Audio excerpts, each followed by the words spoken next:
El Festival Internacional de Cine de Viña del Mar tiene varias razones para celebrar. Por un lado, son los 100 años del natalicio de su fundador, el reconocido cineasta chileno Aldo Francia, quien también fue el primero que empezó a pensar en la necesidad de crear primero un primer festival de cine aficionado, ¿cierto? Y después se fue avanzando a transformarse esto que conocemos como el Festival Internacional de Cine de Viña del Mar. Ese primer festival de cine aficionado fue hace exactamente 60 años. Y al mismo tiempo, la versión contemporánea del Festival Internacional de Cine de Viña del Mar está cumpliendo 35. Así que son muchas las celebraciones para este certamen, el más antiguo del país. Y para conversar al respecto, estamos con su director artístico, Claudio Pereira. Claudio, ¿cómo estás? Muy bien, muchas gracias por el contacto, Antonella. Bueno, primero felicitaciones porque sabemos que siempre es muy desafiante sostener un festival y queremos invitar a toda la gente que a partir de hoy viernes y también mañana sábado y el domingo 25 puedan disfrutar de las distintas actividades que además este año tienen no solamente en salas, sino también que va a haber FIC Viña en la playa y en tu barrio. Hablemos de eso.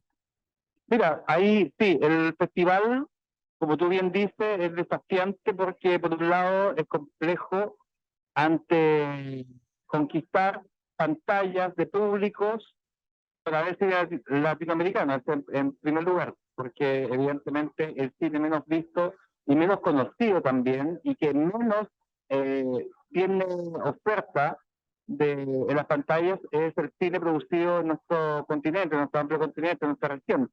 Entonces, este es ya es un desafío, cómo traer audiencias, seducir audiencias que vean películas de quizás con formatos, con lenguajes, eh, que son distintos a las que habitualmente consumen. Eso es por un lado. Y por el otro lado, evidentemente, montar cualquier festival, y tú lo sabes bien, siempre es complejo porque hay que alinear una serie de factores que muchas veces no están dentro del control, pero finalmente la ecuación es producir una programación, actividades. De hecho, en este minuto está terminando la masterclass del taller del Chucho de Guadalajara, que es el taller que funda Guillermo del Toro, con una sala llena de estudiantes queriendo saber cómo hacer una animación en Chile. Entonces, este es un muestra de lo que significa este festival, que hay que mantenerlo vivo porque es un festival, como tú bien introduces, fundado hace muchos años atrás con el objetivo de provocar el encuentro de cineastas latinoamericanos y latinoamericanas. Entonces, en eso estamos empeñados a que esto permanezca. Ujú. Bueno, es súper importante quizás detenernos ahí mismo, ¿no? Que hace 60 años atrás, FIC Viña tiene su primer antecedente, ¿cierto? En este ejercicio de poder pensar el cine latinoamericano. Hace 60 años, además, estábamos viviendo este momento fundamental para la historia de nuestro cine y para la historia del continente, ¿no? De los nuevos cines latinoamericanos y en donde el cine de nuestros países empieza a pensarse a sí mismo y no solamente replicar lo que se estaba haciendo en Hollywood Europa, y también después a principios de los 90 va a tener el Festival del Reencuentro en donde van a venir un montón de cineastas chilenos y extranjeros que estuvieron en el exilio a partir de las dictaduras de sus países y preguntarte por cómo el FIC Viña contemporáneo sigue haciéndose esas preguntas de cómo nos representamos y cómo dialogamos, como decías tú, Claudio, con el cine que se hace, que hacen nuestros vecinos, que como tú dices, vemos poquísimo. Bueno, nuestra línea editorial hemos definido que son 3 criterios para la selección de películas y que de alguna manera nos siguen inspirando. Por un lado, creemos que las películas, porque en este festival naturalmente siempre se encuentran 2 generaciones de cine. Eh, Evidentemente, cuando parte el festival se encontraba con un cine latinoamericano contemporáneo, porque no había otro antecedente que puede ser porque todo el cine que se hacía previo a los años 60 de alguna manera era replicar o continuar con una línea más bien canónica de los estudios. Lo que se hacía en Chile, en México, sobre todo en Argentina, pero hoy día, a cada vez que uno va avanzando, nos distanciamos en los años 60, se produce una cosa muy curiosa y muy natural de este festival, quizá más que quizá con nuestros colegas, que quizás miran un panóptico mucho más grande, pero como nosotros estamos con un foco en Latinoamérica, uno puede encontrar que hay una generación de los años 60, 70, que un cine hecho hace 50 años, con un cine contemporáneo. Y se produce este diálogo y este puente entre estos dos cines, porque ambos cines nacen y se producen por una furia y sensibilidad de su propio tiempo. O sea, ambos cines, tanto lo que vemos hoy día, lo que se produce en Chile, en Perú, en Bolivia, en México, estoy hablando en términos concretos, no simplemente si lo represento de todos los países, sino estoy hablando de cinematografías sumamente potentes que están hablando de su propio tiempo. Y están hablando además con una búsqueda de lenguaje propio, que quizá este es el mayor atractivo, virtud o lo que más nos seduce. Porque estamos ante búsquedas autorales, búsquedas a través de miradas personales, que el otro eje, el lenguaje contemporáneo, las miradas personales, porque evidentemente tratar golpes de Estado, insurrecciones, el avance del populismo y la ultraderecha, el querer retroceder ante las luchas de derechos reproductivos, sexuales y reproductivos de mujeres. En Brasil, en Chile, lo que estamos viviendo con la nueva constitución, de todo eso está expresado en nuestra programación contemporánea y dialoga perfectamente con un cine que hoy día además podemos ver restaurado, además de otro lujo, podemos ver estas copias restauradas del realismo socialista, la trilogía de la batalla de Chile, el primer año, las películas de la Cineteca de la Universidad de Chile, las películas La Flaca Alexandra, gracias a la vida de Celina Vázquez, que es un poco que estamos haciendo con cineastas mujeres, Memoria y Resistencia. Entonces, esos cines dialogan entre sí perfectamente, porque todo nace de alguna manera para poder buscar una manera de representar, de una manera única de representar, porque los modelos tradicionales no son los pertinentes y existen estas miradas personales. Por eso que yo creo que, respondiendo a tu pregunta, este lenguaje contemporáneo, este cine contemporáneo latinoamericano, dialoga perfectamente con un cine de hace 50 años. Por lo tanto, nosotros no creemos que estamos haciendo un ejercicio de nostalgia o simplemente homenajeando películas viejas o películas antiguas o películas del pasado. Claro, y además que estaba pensando en la misma selección de las películas que están en competencia este año, ¿no?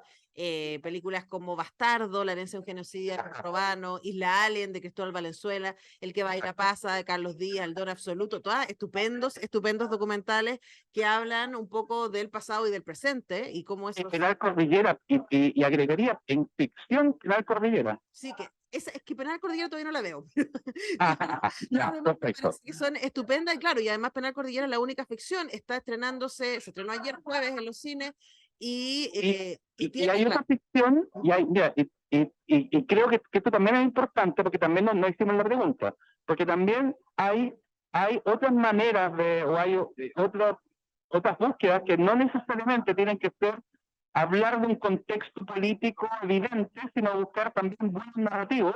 Y quiero destacar otra película que es una ficción, Greengrass, que realmente, si me permite 10 segundos para dar una pequeña instrucción, aparte de las otras, porque las otras son más conocidas, es una película de corte fantástico, está en Japón y en Puerto Montt. La posibilidad de un vuelo narrativo libre está en una película como Greengrass. Entonces encontramos un espectro bastante diverso, pero con lenguaje contemporáneo y con miradas personales. Eso es solo la competencia nacional de largometrajes, porque hay 6 áreas de competencia. Está la competencia latinoamericana de largometraje, documental y ficciones, ¿cierto? Hay un montón de cosas y además también hay cortometrajes de distintos países, ¿cierto? Que son parte de la programación, y también toda esta sección que tú señalabas a propósito de la conmemoración de los 50 años del golpe, que se está presentando con, como tú decías, el realismo socialista, Nosferatu, una escenita criolla de Hernán Castellano, que eso es una joya, yo eso no lo he visto. Y esa es literalmente un eslabón perdido, no solamente del terror, sino del cine nacional.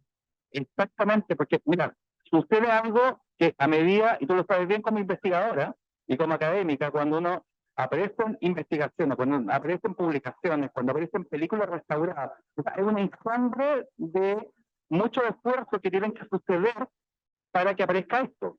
Es decir, podemos hablar hoy día de películas de Ruiz que no habíamos visto, porque hay un esfuerzo titánico que está haciendo Valerio Sarmiento y Poetazos para conseguirse los fondos durante muchos años para poder conseguir restaurar y remontar estas películas. Lo que hace Patricio Guzmán, que 5 años estuvo restaurando la trilogía y el primer año, y por otro lado aparecen publicaciones. Estuvo ayer Antonio Machuca con esta publicación sobre mujeres realizadoras en Chile, que hace un pronóstico muy grande, a propósito de que estaba Carmen Castillo. Y había una generación de chicos, de estudiantes de cine, que estuvieron viendo a la flaca Alejandra por primera vez en su vida y escuchando a Carmen Castillo por primera vez. Y Carmen Castillo decía, si no se produce este traspaso, escuchar que otra generación conozca, evidentemente esto se interrumpe. Entonces, yo creo que los festivales de alguna manera articulan esfuerzos titánicos que están haciendo investigadores, investigadoras, restauradores, cinetecas, productoras, conseguirse fondos. Entonces, sin eso, porque uno, y, bueno, y entre medio aparece Nosferatu, una escenita criolla, y uno se da cuenta que la unidad popular o cualquier periodo no es homogéneo. Claro. Uno, tú sabes que, tú bien sabes, ¿cierto? Que antes que aparezcan las publicaciones del 2007 en adelante, el cine chileno se pensaba que la única película del cine no cine chileno era Valparaíso mi amor, Los Tigres y Chácala de Toro. Cuando aparecen las copias de la Cineteca de la Universidad de Chile, se un efecto con cortometraje, cuando se restauran los de Claudia. Entonces, uno empieza como a ampliar, evidentemente, y sin duda que ver una película como la de Hernán Castellano, donde él actúa, una película de terror en blanco, un corto de 30 minutos, hecho en plena unidad popular, es realmente estimulante. Sí, claro. O sea, imaginemos el vuelo que debía haber tenido el nuevo cine chileno sin el golpe de Estado. No, claro, ese es uno de los muchos dolores, ¿no? Pero lo interesante es la posibilidad hoy día de encontrarse con esas películas, ¿cierto? Y que nos den también la visión de todo lo que quedó ahí dando vueltas y, por supuesto, el Festival Internacional de Cine de Viña tuvo un rol muy importante en esos encuentros, en esas reflexiones, tanto en los 60 como en los 90, como actualmente, y por eso estamos conversando con su director artístico, Claudio Pereira.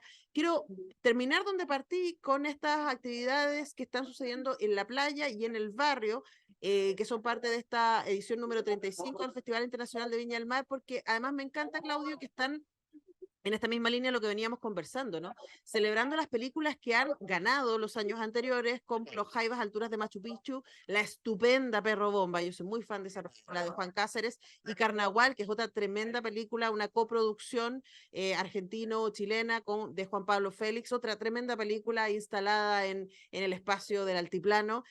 Cuéntanos respecto a cómo ha ido funcionando que esto ya se fue a principios de mes, pero me parece súper importante celebrar que hicieron eso y cómo funcionó aquello. Sí, bueno, siempre buscar nuevas estrategias para seducir a los públicos, no es solamente hacer una papelería y que por osmosis llegue el sentido de la gente que ya tiene internalizado esto. Evidentemente siempre es un proceso distinto, sobre todo que después de la pandemia, pues es un lugar común lo que estoy diciendo, pero que estamos todos los días exhibiendo. Por ejemplo, yo tengo una actividad también de exhibidor en Insomnia, sin que le pase el gato, aprovechen el espacio. Sí, yo. Perfecto. Smith, que está Smith en este minuto, así que fantástico. Así que no, sí, y la quinta región se tomó el semáforo hoy día. Sí, evidentemente el hábito espectatorial, el hábito de espectadores que van a la sala de cine ha sido un tema de conversación en estos 3 años. O sea, se ha resentido esto y se ha notado. Entonces hay que buscar estrategias nuevas. Y evidentemente el espacio público siempre con este clima. ¿No? Estamos, bueno, en esta primavera un poco caótica, pero evidentemente encontré esa película, como tú dices, como Perro Bomba, una película que habla, o sea, si hay una película, yo destacaría en estos últimos 10 años, si hay una película que encarna de una búsqueda, tratar de representar esquivar todos los estereotipos ante temas complejos es toda bomba. Y está ahí, y una película además atractiva. No es una película de lamentos o que encarna el drama de desplazados, de migrantes, sino una película que además está hecha con un equipo muy joven ay, me olvidé el director. Félix, Juan, el director es Juan Cáceres. Juan Cáceres, nuestro Juan Cáceres, que todo esto, su producción anda por acá. El Esteban. Y el Esteban. Y el Esteban. Entonces sí, por supuesto que siempre es muy atractivo, entonces fue una muy buena idea partir con esa actividad previa, la inauguración la hicimos en la Quinta Vergara, al aire libre, en los jardines de la Quinta Vergara, con la copia restaurada ya no hasta conversar, es decir, tratamos de hacer cosas que no necesariamente tienen que ver con las formas tradicionales, porque hay que buscar maneras distintas también de atraer al público y que sea, sea seductor estar y conversar sobre cine. Entonces, eso ha sido parte de esta semana hiper intensa que tiene actividades durante las mañanas, también al aire libre en el Palacio Rioja, de conversaciones que se llama Diálogos de Cine. Ahora acabamos de terminar una masterclass sobre animación y sigo las salas con invitados. Tratamos también que tratamos también que los conversatorios no sean necesariamente de especialistas de cine, sino, por ejemplo, Incompatible con la Vida, una película sobre derechos reproductivos en Brasil, va a ir la unidad de género de la universidad a conversar con la directora. Entonces, tratamos de cruzar intereses, tratamos de cruzar sensibilidades y que una película provoca no solamente un viaje a una expertise cinematográfica o teórica, sino que también se puede cruzar con sensibilidades sociales. Bueno, todas esas cosas están pasando hasta el domingo en el Festival Internacional de Cine de Viña del Mar, celebrando 60 años desde su primer antecedente, 35 desde su identidad contemporánea, 100 años de su fundador, el fundamental Aldo Francia, y por lo mismo, porque sé que estás a full, muchas gracias Claudio por este tiempo con Radio Universidad de Chile.